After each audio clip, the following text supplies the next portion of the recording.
Okay, you were live. Okay, dear Ezra, before I start with my letter to you, I wanted to thank Uncle Peter and Bubby and Zadie for being here with me to help celebrate your life. Almost a year has passed since our last adventure in your memory. I promised I would do something fun and adventurous to celebrate your birthday each year in your memory. And while we were at it, I would raise money for one family, which continues their support for our family and so many others who have lost loved ones to terrorism. This past December, Mom and I picked up the boys in a forest near Beersheba, Israel, where we were able to witness the whole group together with about 300 kids, all divided by age, talking and having fun and remembering who they lost, some having lost multiple family members. And yet, they too were away on the retreat, feeling comforted, being with others who have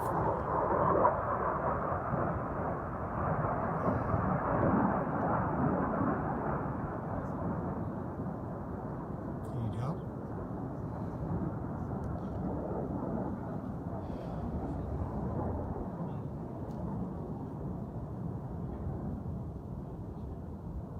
Can I help?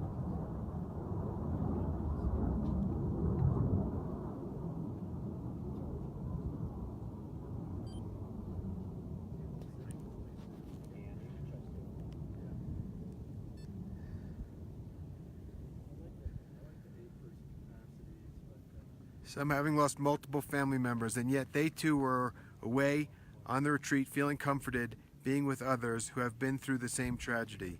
Your siblings are the only non-Hebrew speakers at the camp, and one family has consistently found translators who come on the trip just to help the kids understand the discussions.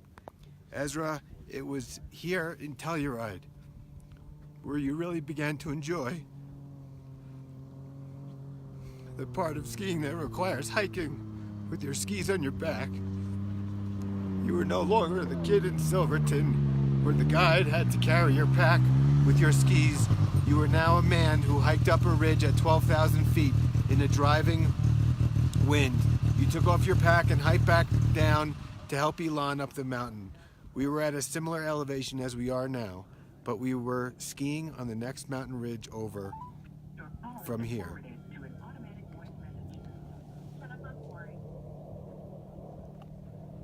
I lost it.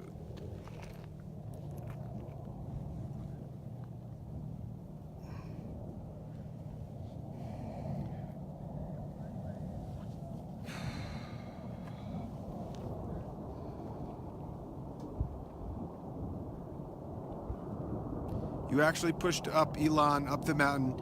You helped reduce the load, and I recall being amazed at how far you had come. As Peter and I continue on our run, we will be descending into Uray, where you and I spent a Shabbos when you were a freshman in high school. We drove from Denver to Aspen and skied there for 4 days, and then drove to Uray late at night on a Thursday. During our time in the car, we listened to the book Angela's Ashes, which you loved and copied and mimicked over and over. You loved the author's narration, and it was listening to this book and Harry Potter that got you so interested in reading aloud and trying to mimic the voices of all the other characters. On Friday morning, Ezra, we woke up early and drove to Silverton Mountain, where we met our guide in a tent which acted as their lodge. We arrived early, and the wood-burning stove had not been lit yet. We had great laughs together, remembering how cold it was that morning.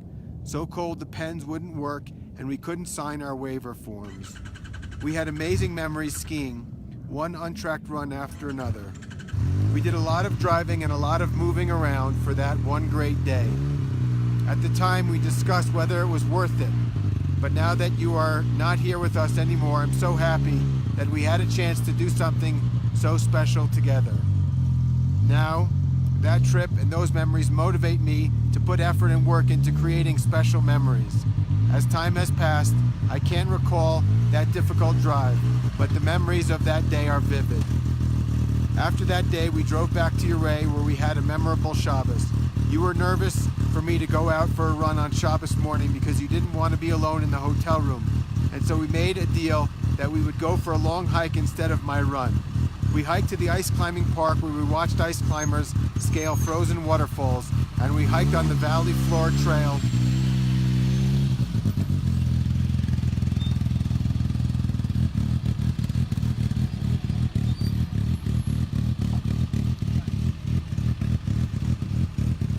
Need help?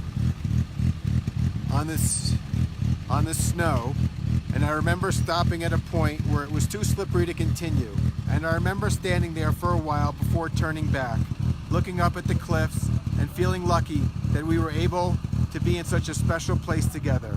I am so thankful that we shared that Shabbos together. Ezra, life is not the same without you,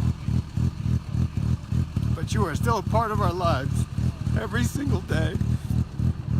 You still make us laugh, and you motivate us and many others in so many ways. One thing that is different is that we no longer are upset at you.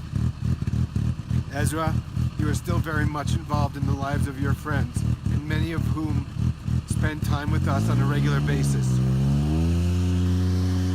Who you are has inspired so many people.